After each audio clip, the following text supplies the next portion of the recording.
Hi, and welcome to the special presentation of the Triton School Override Question. My name is John Huzianitis. It's a pleasure to have with us in the first half of the program the Superintendent of the Triton Regional School District, Brian Forget. Brian, nice to have you here. Thank you for having me, Jim.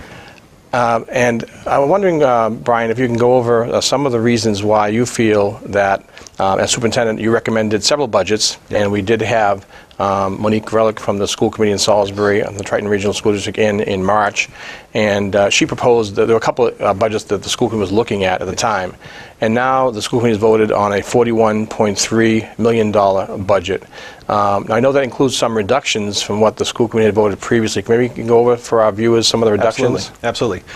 So it's the budget came down $750,000 from the budget that was tentatively approved by the committee back on, I believe it was February 14th. So the final budget that was voted on March 14th comes down that $750,000. It's roughly 2.6 full-time equivalent teachers at the high school. Mm-hmm. There's one middle school foreign language teacher. There's a half clerical support in the district office. There's a half-time data support specialist that was reduced. We've also reduced a special education program that we proposed and still believe in strongly, but it was a significant increase in cost. And while we believe in the long run it would save money, it's a hard thing to propose spending $160,000 without the confidence to know that it really would save money in the short run. And there was also some additional spending for supplies and materials that was backed out of that budget. So it's important to note that there's absolutely an impact in this budget as it was finalized, but the reductions, for example, the middle school foreign language teacher is actually more a result of an aligned middle school and high school schedule that we've been working on for several years. So that isn't necessarily directly budget related, as well as the 2.6 reduction at the high school. We have had a reduction in teachers over the years, and I can give you some more detail on that in the moments ahead, but those are more based on attrition, and as the student population decreases, we've slowly but surely been decreasing our teacher Now, going population. from a higher budget to this budget of $41.3 million, you've also been able as a district to avoid layoffs of as many as 51 employees or so. Is that correct? Accurate? Yeah. So the figure of 51 layoffs was an early number we used. That wasn't to scare people. That was a figure basic, or we arrived at basically assuming around $45,000 that we would save per layoff. That includes an offset for unemployment insurance. That includes assume that some folks would we would have savings with benefit packages. But yes, so that figure, certainly we would have to we are having discussions to plan for if the override does not pass, or if the budget is not passed in 2 or 3 towns, and hopefully 3 towns, then we are certainly still talking about significant number of cuts that we would have to make. So we're looking at May 8th override in all 3 communities, in Newbury, Raleigh, and Salisbury on the same day. And Prop 2.5, I remember being elected in Lawrence in the school committee just after 2.5 hit in 1981. I was elected and sworn in 82. So I can remember the horrible cuts we made in Lawrence at the time. Communities are allowed to go up 2.5% of the increased evaluation and no more. And so now this is an attempt to go above that number to give the youngsters of the Triton district the quality education that you think and others think they deserve. Correct. And I think it's important to point out that that my job, the school board's job, the school committee's job is to, working with the towns, determine the budget. The decision of whether or not an override is required, certainly we do everything we can to support decisions as they're made, but that's a town decision. The town decides whether or not they need the override to support the budget. Obviously, this isn't a budget. This is my 23rd year in the district, 13th year in the district office, and I've never seen an increase of this magnitude. It's been joked about, I keep using the term a perfect storm, but it literally is the alignment of several different factors that have created an abnormally large budget increase this year. Now, viewers might rightfully ask in all 3 towns, why do Triton's costs go up when the enrollment, the number of students in the district are actually going down?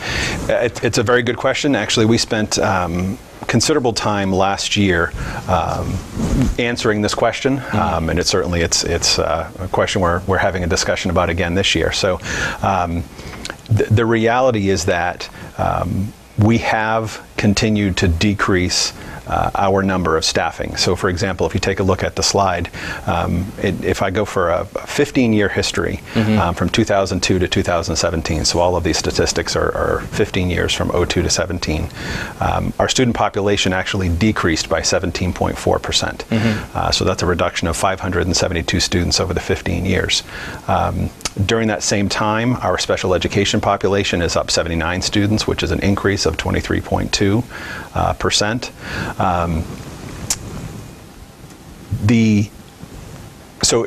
That issue alone is it's a changing population.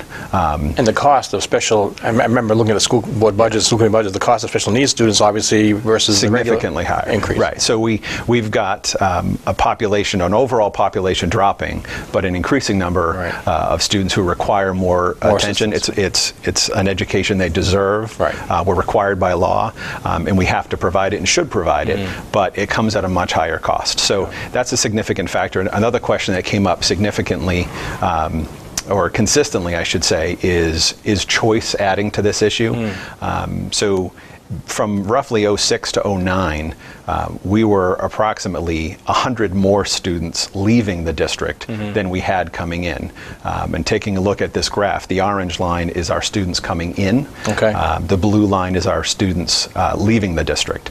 So you can see back in that 06 to 9 range where we peaked in the wrong direction, and you can see now we've basically maintained our enrollment status through choice fairly consistently to the point now where for fiscal 17 we were double the amount coming in than we had going out. So the first, that's an important point to make, because a lot of people will point to choice as being the root of the problem, and it's not. We've fixed that. We identified it as a problem a decade ago, and we spent a lot of time working on why, answering the question. And those dollars why. follow the student. If they come into the district, they come in with money. If they go out, they leave with money. Exactly, and it's not a choice. If a student leaves and they are accepted in another district, we get the bill through the Chapter 70 formula. There's no magic there. So, so with the choice question put to the side, it really is, as we were just saying, these additional factors that we're dealing with identifying and educating these students.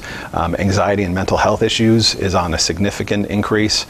Students living in poverty, who are homeless with a trauma history, students who are English language learners, and also students in that 18 to 22-year-old range who, again, are deserved an education, and it tends to be a very expensive education. So with all those factors, we have decreased our overall staffing. And if we take a look at that 15-year period, we were down, we're up one district administrator, and that's a director of technology. 16 years ago, we didn't need a director of technology. Times have changed. There's been some change at the school level, about a half an FTE down. District-wide support staff, we're actually, it's a decrease of 1.4 total full-time for our office support, and we've added 2 technology resources. And then operations, we're down 7.5 full-time positions in the custodial, cafeteria, and overall maintenance. But here's where we start to see the difference. And again, up until this point, it sounds like, okay, we should be going down in our costs. But with classroom educators in that 15-year period, we have had a decrease of 51.5 full-time teachers. Wow. So we've decreased our classroom teacher population by 24.5%. However, as we mentioned, the students who are requiring additional services, additional attention, those require specific and a much smaller student-to-teacher ratio. You're an educator yourself, you understand the impact there. So looking at educators providing interventions, we're up 18.5 classroom, or I should say special education teachers. We're up 2.5 social workers. We're up 28.5 instructional assistants. So over that time, while we're down 51.5 classroom teachers, we're up 49.8 into, we'll call them, for lack of or in a broad category, close to 50 individuals who are providing much more one-on-one intervention. So for that reason, there's no decrease in spending. We're not able to say the population is decreasing, so therefore our teaching and educator numbers are going down. Simply the cost of special needs students, obviously, are much more expensive, and that's the bottom line. You have to pay more for those services. So we have an almost equal total population of educators, and then we've have to layer in the fact that there are two big factors that we need to talk about as far as that go to driving the actual cost of why it goes up each year. So that I've kind of answered why it hasn't gone down. Yeah, right. But the two big things, and this has been well documented, the Foundation Budget Review Commission has documented this at the state level. If you listen at the state level with education, big push to fund these two factors. But our health insurance has increased. Or I should first say, if you look at the 15-year inflation factor, it's 33.41%. Okay. Over that same 15 years, our health insurance has increased almost 183%. Wow. So this includes, we've changed our plan design, we've changed our cost share. The 70-30 was a 75-25 split between the district and employees, so we're now 70-30. Those are all negotiated with contracts? All negotiated with our unions, yep. And we have a public employee committee that negotiates all of the health care collectively with all of the associations. So during that 15-year period, we have healthcare, which obviously we know is upwards of $7 million in our budget now, is growing 5.5 times inflation. Wow. So that is something that has absolutely driven costs. And then we have our overall special education costs, as you've mentioned here. So in that same 15-year period, it's grown 3 times faster than inflation. So what about with the town assessments? Why are the town assessments increasing so much a year? These costs are driving those town assessments also? Absolutely. So our budget is funded through state aid. Any kind of local revenues that we can create as a district, whether it be special revenue, user fees, tuitions, or it gets assessed to the towns. So there really isn't much else, any other locations we have to get money from.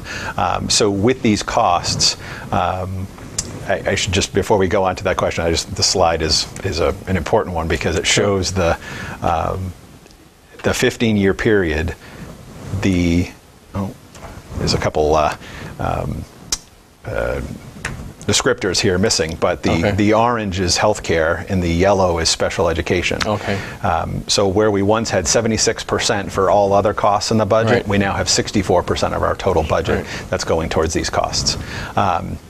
So, as I mentioned, we have very limited funding sources.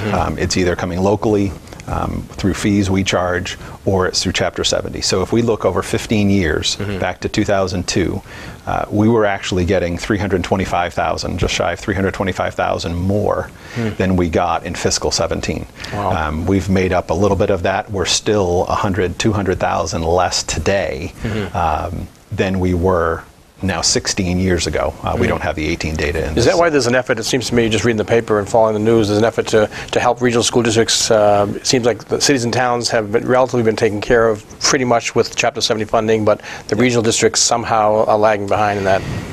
Yeah, I would say that I think if we talk to our city and town counterparts, they would also agree that there is absolutely something broken with the Chapter 70 formula. It's underfunded by billions just from healthcare and special education alone. But there is something unique about a regional school district in the way that we're required to assess our costs to towns. And there is the auditor Suzanne Bump, produced a report that was published in October of 17. We actually had her out with our 5 state legislators and had a regional finance forum back in January. And it was nice to see these things we've been talking about for 10 plus years, saying it's not fair, there's something wrong, the formula's broken. Someone's listening now. Someone's listening.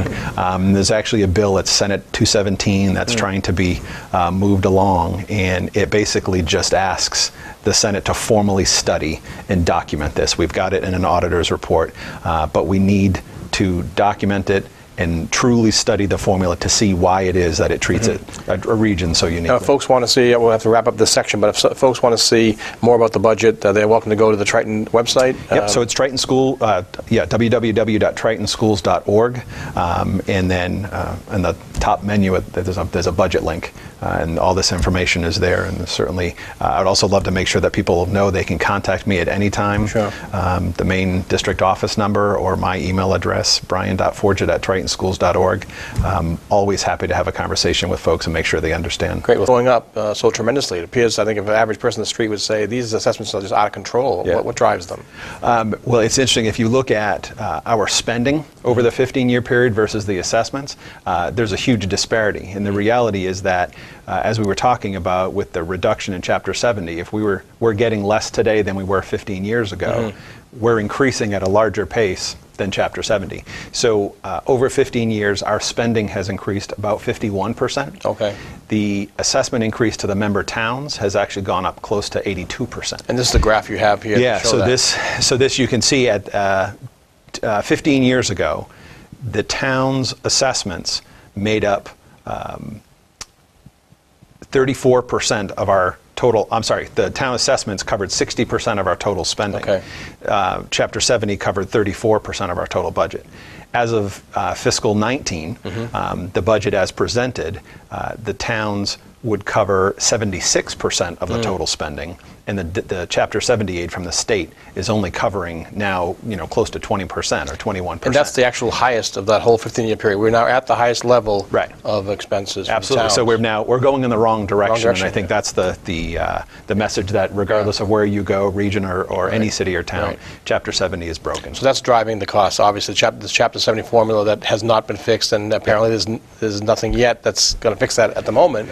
And we're working with, we have the District Communications Committee as all town officials from the 3 towns, and we're working on ways to remedy that and take the matter into our own hands as a 3-town district and say we can come up with another solution, and that's the hope that we can do. And looking at teacher salaries in the district, I imagine they're probably just as comparable as other cities and towns and regional districts. Absolutely. The school committee has said every time we go into negotiations, we don't want to be the highest, we don't want to be the lowest, we want to be a competitive place to work and attract the highest quality teachers. Our benefits are middle of the road, salaries are average, and we do those comparables every 3 years when we do negotiate with the teachers. Well, appreciate you taking the time to come in and explain a lot of these costs to us, and wish you the best of luck with the override question. Thank you, Jim.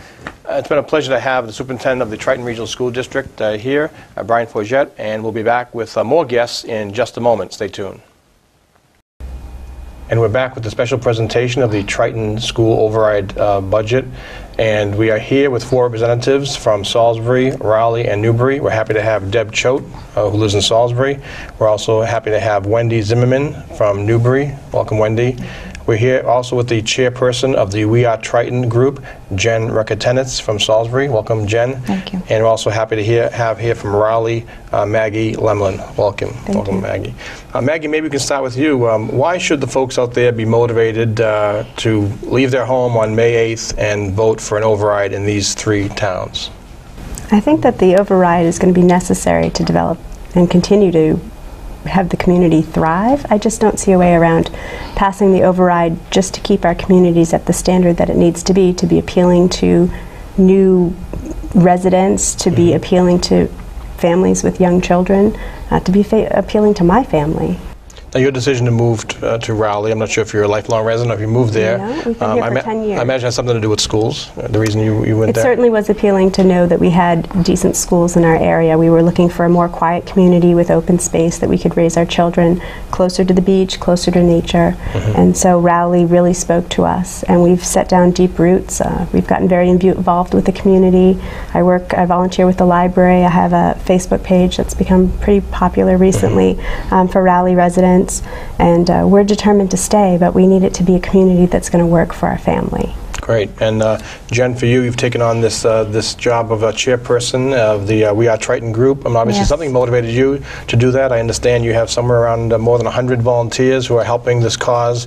Why do you feel compelled to support this this override movement? I'll try to give you the short answer to that Sure. question. I have 2 hats in the school community. I'm also the president of Salisbury PTA, so I care very deeply about our school Sure. and the children in it. The biggest 2 motivating factors are my own children, but I also consider all the children in the community mine as well. We spent weeks and weeks, meeting after meeting, sitting next to people that we had never met from Raleigh and Newbury, and what came from that was that we were all saying the same thing, that we believe that we need to support the budget, we believe in a quality education, we wanted this for our children, we knew what that meant, and obviously banding together as three communities make us a lot stronger and resourceful than just approaching it as one. And are you happy, Jen, as a parent, as someone involved in the school system in terms of volunteering with this effort, that the school committee and the superintendent have done a good job at looking at the costs and cut the costs that they could cut to get to this point where it's a $41.3 million budget? You feel satisfied that they've done a good job to get to that level at this point? Oh, without a doubt, without a doubt. And I think that the whole process has been very transparent. Folks are always welcome to go to the meetings, but even if you can't go to the meetings, you can watch them on the videos and follow along. Brian's done a wonderful job of always answering questions, as has the school committee. I mean, you send out a question and it comes back pretty quick with a response. What really spoke to me about this budget was that they didn't just take a budget and say, oh, here's all the numbers, you know, X out what you don't want. They said, what do you absolutely need to all the schools, and started from zero and worked their way up. And every school comes in with their budget, right? The school councils might come in and they recommend the budget to the superintendent, and all those are dealt with, I'm sure, at the principal's level, at the school level. So it's not as if, you know, the administration is creating this budget on their own. It's a bottom-up process, right, from the school district. It's very much a team, from the principals, and the principals take input from their staff. Right. And the school committee, who as a community we elect, and then the administration at the school. So it's a very big process. And now yourself, Wendy from Newbury, you feel compelled to be here today to talk about this. You're a parent in the school district. Why do you feel that the staff, the voters out there should vote on May 8th to support this override? Sure. I have two small children in Newbury Elementary. You know, I think the world of the school and the teachers, and I volunteer there every week, whether it's in the library or in the classroom as helping kids reading and so forth. I see the different levels that kids are at. I also see the job firsthand that the teachers are doing. And I can't fathom the cuts that they're proposing, you know, based if this override doesn't happen. It's they're getting such a quality education, and I see the challenges and the different levels that the teachers are dealing with. And, you know, we want to see that high level of standard continue. Now, I know there are probably some folks out there today, they're on a fixed income, or they're seniors, or they moved into a 55-plus community, maybe in your community or in Salisbury or somewhere in the district, and they say, geez, I don't have kids in school anymore. Why should I go out and support this? What would you say to those folks that are out there who are thinking like that? I had that conversation many years ago when my father was alive, when he was going through a similar thing in his town, and he said, you know, why would I vote for that? And I said, well, isn't that the whole reason that you moved to this town? You moved there for the school system, for your children. I asked him to pay it forward to think about that, but also to protect his asset, to protect his home and the value of his home, because with a declining school system, it's not attracting new residents. People move for the school systems, and we want to maintain that integrity and the reason that people move to our towns. Right, and Deb, from your point of view, you're a member of the Salisbury School Committee, but obviously Salisbury representative on the Triton School Committee, but obviously you represent the entire district. You don't just represent just Salisbury, obviously. Why do you see the need to push this override, to have this override be successful in the towns? Well, I do not have any small children in the school district, but I have a very good perspective of the big picture, because my daughter did go to the Triton regional schools from preschool right through high school. She received a wonderful education. It was her senior year when we had a very serious budget situation before, and at that time there were things that were eliminated from the budget, and they take years to recover, years. The performing arts were damaged because the programs at the elementary school were eliminated. Then you no longer have feeder programs going to the high school. The marching band was taken out of the curriculum and became an extra, which people then had to pay for, and it creates, if it's not passed, it's not just next year, it's years down the road. It's like a ripple effect. Yes, absolutely, and we've made a lot of progress in my 15 years being directly involved, and we need to keep moving forward. And the override question obviously comes up on all the ballots at the same time, so it'll be on May 8th in Newbury and in Raleigh and in Salisbury. It has to also go to town meetings. I know the Newbury town meeting is on Tuesday, April 24th. The Raleigh town meeting is on Monday, April 30th, and here in Salisbury it'll be on Monday, May 14th. My understanding is that just 2 of the 3 towns have to support this venture, but the override. But we hope, obviously, and I imagine you all hope that all 3 towns support this. What about the cost? People say, well, my taxes are going to go up. It'll go up at about $360,000 in Newbury, and maybe $532,000 they say in Raleigh, and about $800,000 in Salisbury. How do you address that issue to people out there who say, geez, can I really afford this increase in my town's taxes? What's the answer to that, or the response to that? Maybe I'm not sure who can answer that. Do you want to address? Sure. So when it breaks down to individual families, we're talking about in Newbury an average of $122, and that we're talking about $2.35 a week, or just 33 cents a day. In Raleigh, we're talking about an average of $23.14 per month, $5.34 a week, or 62 cents a day.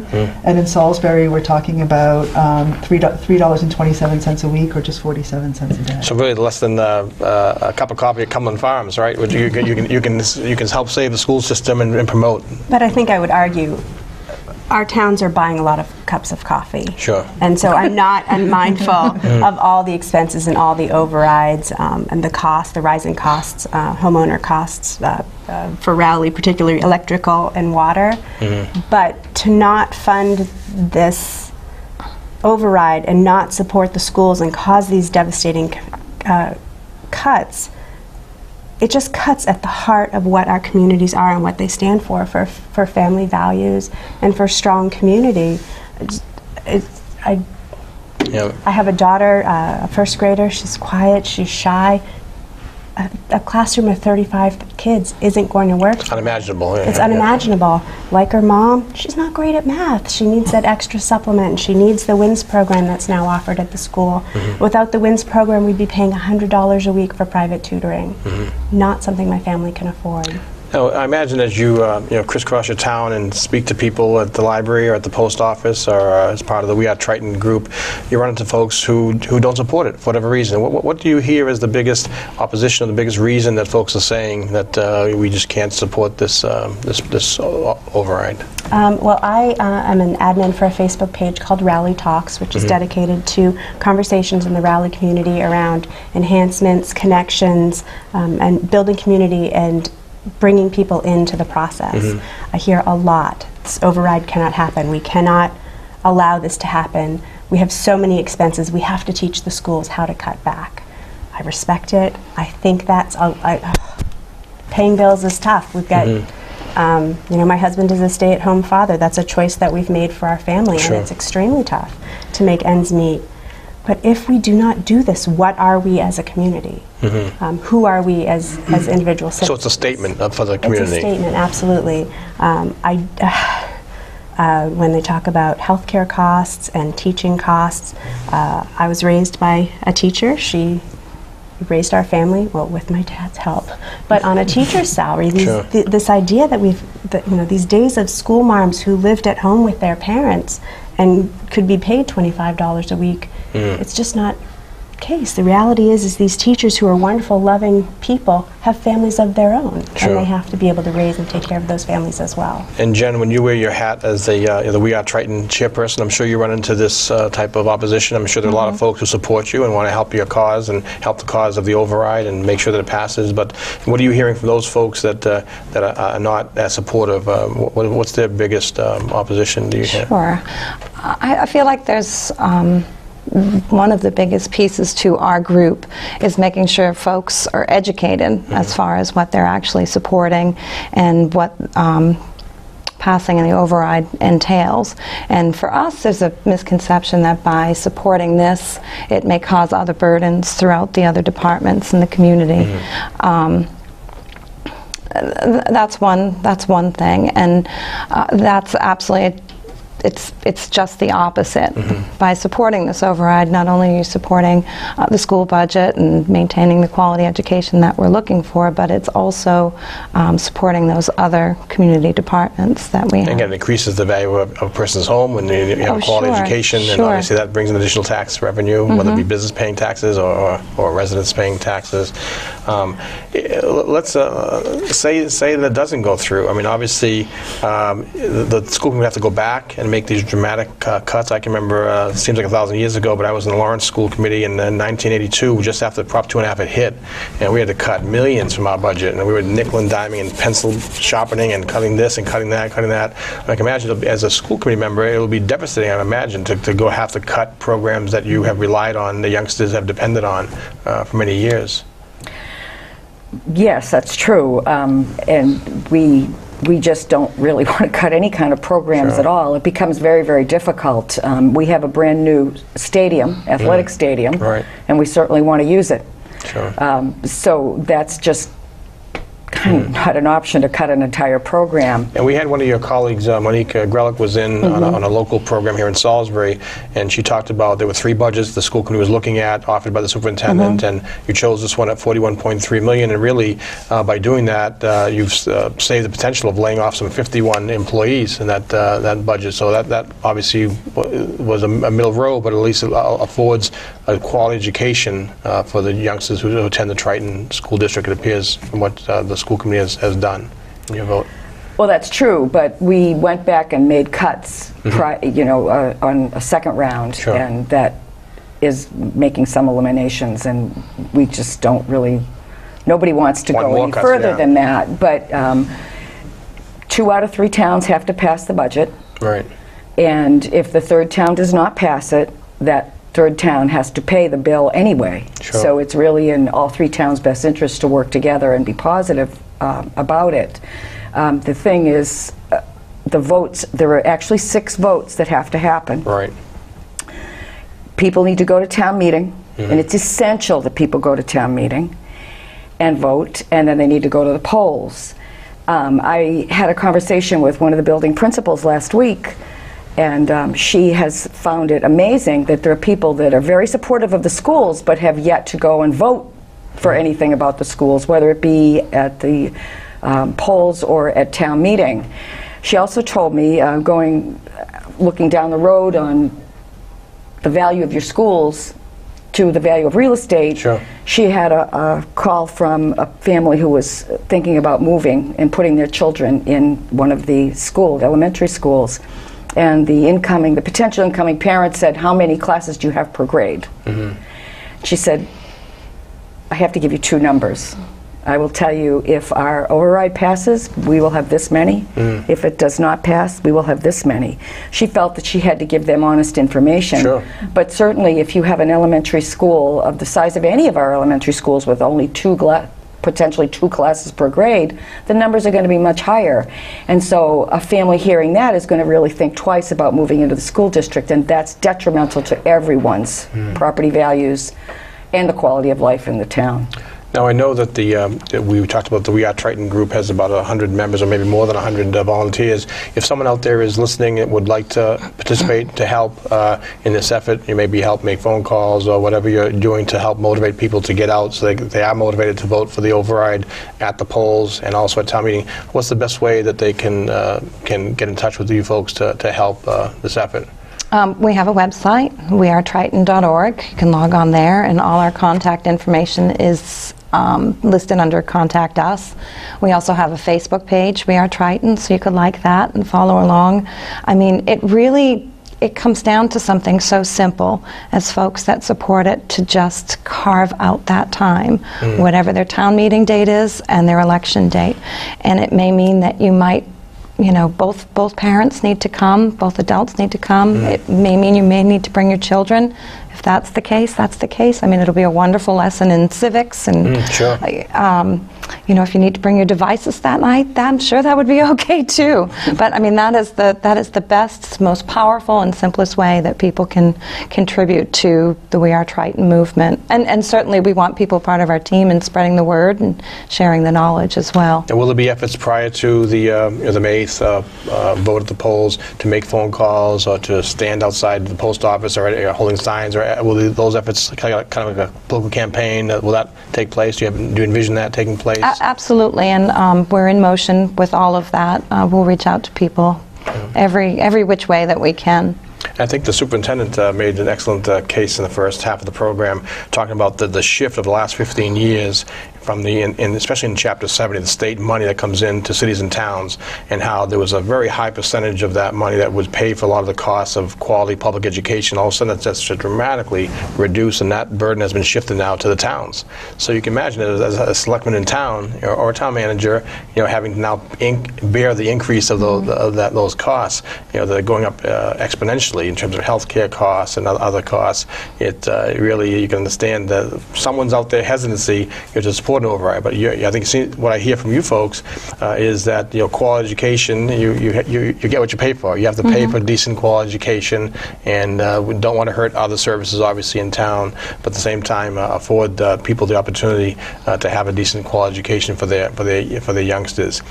So we have the dates again: Tuesday, April 24th in Newbury, and that's a town meeting date. We have Monday, April 30th in Raleigh. In Salisbury, it is Monday, May 14th, town meeting, and again, everyone goes to polls on Tuesday, May 8th.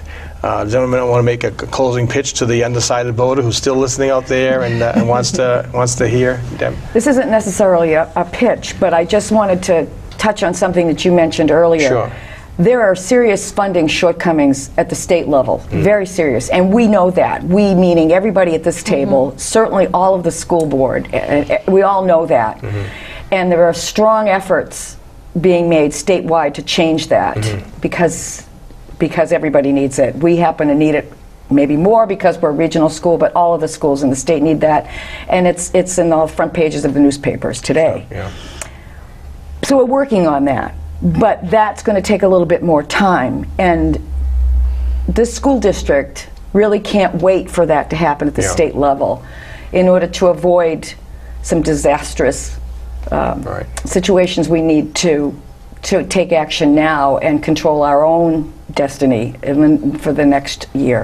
I think that's such an accurate point and such a valid point, because the fourth grader in fourth grade today is that fourth grader just once in his or her lifetime, right? And then they go on to fifth grade, and then to sixth grade. And as you said earlier, Deb, these ripple effects take years to come back and to put programs that have been decimated back into a school system. And that fourth grader has been affected, by that cut, and the fifth grader, and the sixth grader, and that third grader who became the fourth grader is affected. Any final words to support this effort, folks out there in our three towns who are thinking about voting for this? Our kids are the future, and they need the support of everyone in the town. Great, great. Well, I want to thank all four of you for being here today, offering your point of view on supporting the override. Again, the override the override vote takes place at the polls on Tuesday, May 8th, and again in your town, also at the town meeting. It's so important to get out to support quality public education. I've been very happy to host this program with the superintendent and these young ladies, and we look forward to seeing you next time. Thank you very much for watching, and don't forget to make it your civic duty and get out and vote. Thanks very much.